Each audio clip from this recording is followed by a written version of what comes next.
ওরা আগে ফিরুক, তারপর তো পিহুর সাথে আমার অনেক বোঝাপড়া করা বাকি। দিদি,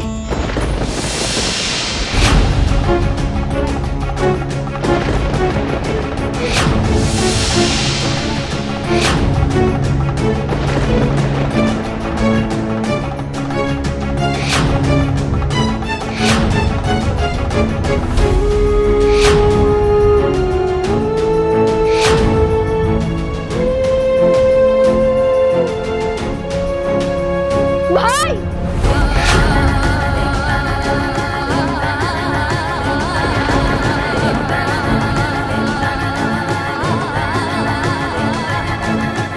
ভাই ভাই তোর কি হয়েছে ভাই? তুই এইভাবে আচাতে দাঁড়িয়ে আছিস কেন তুই?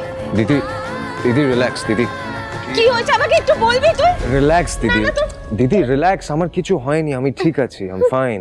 ঠাম্মি দেখো না, ও ঠিক করে তো দাঁড়াতেও পারছে না, ওর হাতে এভাবে। আরে দিদি আমি দাঁড়াতে পারছি, আমি হাঁটাচলা করতে পারছি, ডক্টর আমাকে এটা শুধু সাপোর্টের জন্য দিয়েছে, দেখো এটা ছাড়া আমি হাঁটতে পারছি, I have no problem, I am fine.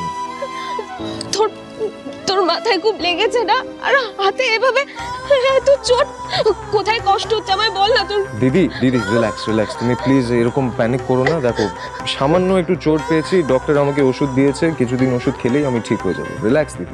এটা সামান্য চোট ঋষি, ঠিক করে দাঁড়াতে পারছিস না তুই আর বলছিস সামান্য চোট। এসব কি করে হয়েছে? কে করেছে এসব? আমাকে তো তুই বল, আমি ছাড়বো না তাকে। রুষা, এই সমস্ত কথা পরে শুনিস, ওকে একটু বিশ্রাম নিতে দে, অনেকটা জার্নি করে এসেছে। আচ্ছা ঋষি, তুই যা ঘরে গিয়ে একটু ফ্রেশ হয়ে নে, আমি ওখানে খাবার পাঠিয়ে দিচ্ছি। আমি জানি দিদি তুমি কেন আমার উপর রাগ করে আছো। আমি তোমাকে সবটা বললে আমি জানি তুমি আমার উপর আর রেগে থাকতে পারবে না। ঋষি, কাল থেকে আমাদের বুকে ঢেকির পাড় পড়ছে। তোকে যতক্ষণ না দেখতে পাচ্ছিলাম ততক্ষণ তো শান্তি পাচ্ছি না বাবা। আমি রিল্যাক্স। জানিস ঋষি, কাল থেকে মা আর রুষা একটা দানাও দাঁতে কাটেনি। হ্যাঁ সে কি ঠাম্মি? দিদি তোমরা এরকম কেন করো? দিদি দিদি আমি তোমাকে কতবার বলেছি, তুমি যদি এভাবে না খেয়ে থাকো তাহলে তোমার শরীর খারাপ করবে।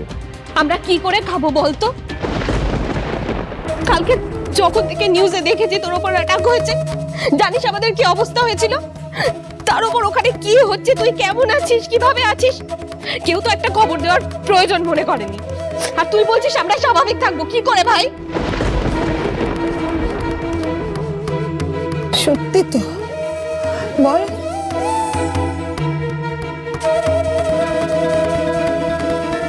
আচ্ছা, তোর পিসেমশাই ওখানে গিয়ে নতুন করে কোনো ঝামেলা করেনি তো? না না, সেরকম কিছু হয়নি, বাবা সামলে নিয়েছে। চল ভাই, এবার ঘরে চল, আমি তোর দায়িত্ব আর কারোর ওপর দেব না। আয় তো।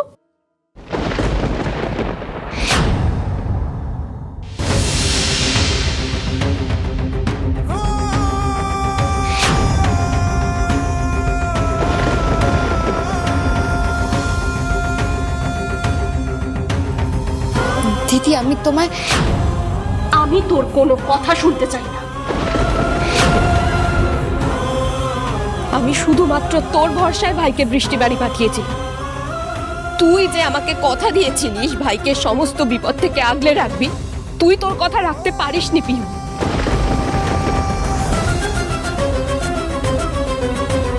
আজকে আমার ভাইয়ের এই অবস্থা, তুই আমাকে একবারও জানানোর প্রয়োজন মনে করলি না?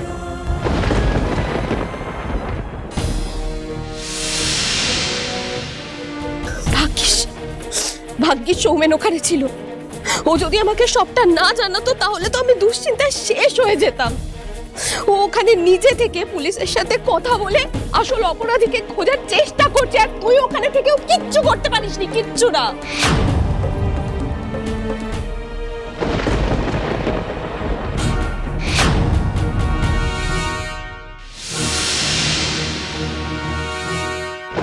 পাহাড়ি রাস্তা, এদিকে খাদ ওদিকে খাদ, আবার ধস নামছে, কখন যে কার কি হয়, আর বিপদ তো আবার বলে কয়ে আসে না। তোমার ভাইকে মারতে চেয়েছিল সৌমেনদা, এটা জানলে তোমাকে যে সামলানো যাবে না দিদি, তাই ভয় আমি এতদিন কিচ্ছু করিনি। কিন্তু এবার আর না, এর একটা বিহিত আমাকে করতেই হবে, আর আজই এক্ষুনি করব। তুই আমার থেকে পুরো ঘটনাটা আড়াল করে গেছিস পিহু। সত্যি বলছি, আমি অন্তত তোর থেকে এটা না আশাই করি। রুষা,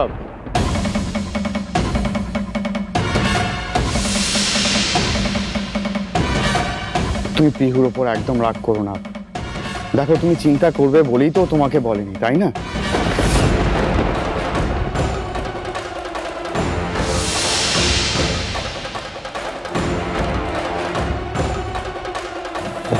একটা শিয়াল হুক্কা হওয়া শুরু করলো তো বাকি সবাই একই সুরে চিৎকার করবে।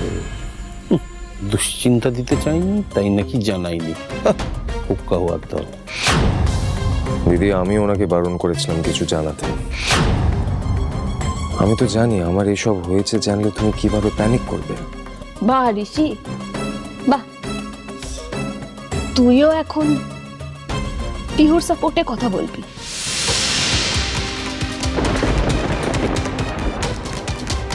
দা ভাই মিথ্যে কথা বলছে না দিদি, আমি ওখানে ছিলাম, আমি জানি। বৌদি একা হাতে গুন্ডাদের সঙ্গে লড়াই করে দা ভাইকে ফিরিয়ে এনেছে।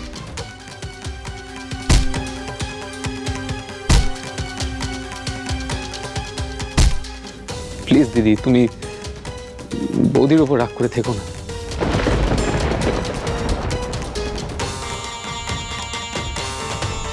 এসব ন্যাকামো করে কোনো লাভ নেই।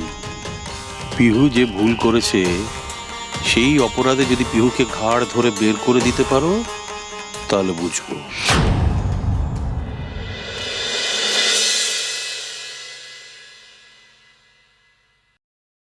আমার ভুল হয়ে গেছে দিদি,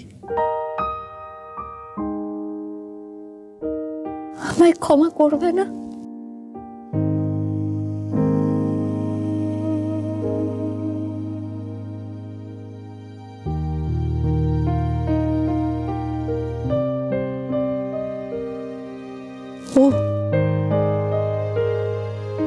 উনি তো তোমার ভাই, শুধু উনি, আমি তোমার কেউ নই, তাই না?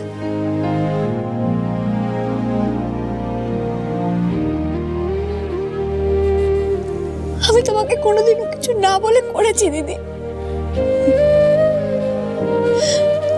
আমি তোমাকে নিজের দিদি ভাবি, কিন্তু তুমি আমাকে নিজের বোন ভাবো না। আমি বুঝে গেছি, ভাবো না।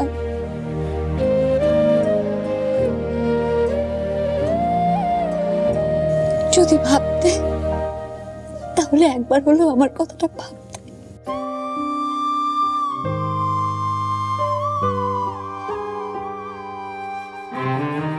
তুমি বিশ্বাস করো দিদি, ওই মুহূর্তে দাঁড়িয়ে আমার শুধু একটা জিনিস মাথায় ছিল, ওনাকে কি করে সুস্থ করে তুলবো। আমি জানি তুমি ওনাকে আমার দায়িত্বে পাঠিয়েছিলে।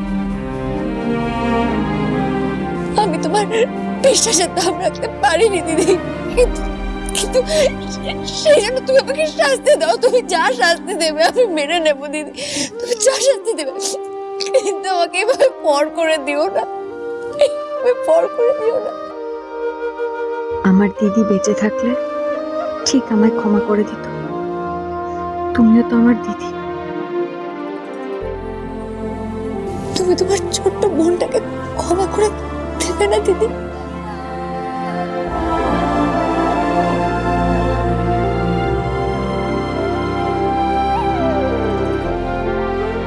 রুষা, বলছি কি, পিহুকে না তুমি এবার ক্ষমা করে দাও।